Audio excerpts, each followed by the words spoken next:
Ama sa langit, pinupuri kita ng buong puso ko ngayong araw. Maraming salamat sa pagising mo sa akin. Maraming salamat sa lahat ng ginagawa mo para sa akin.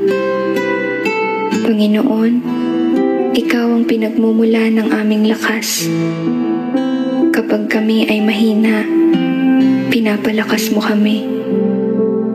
Kapag kami ay bumabagsak at nanghihina, ang iyong makapangyarihang kamay ay iniaangat kami at pinapanumbalik ang aming lakas upang kami ay pumailang lang tulad ng mga agila. Salamat po, Diyos ko.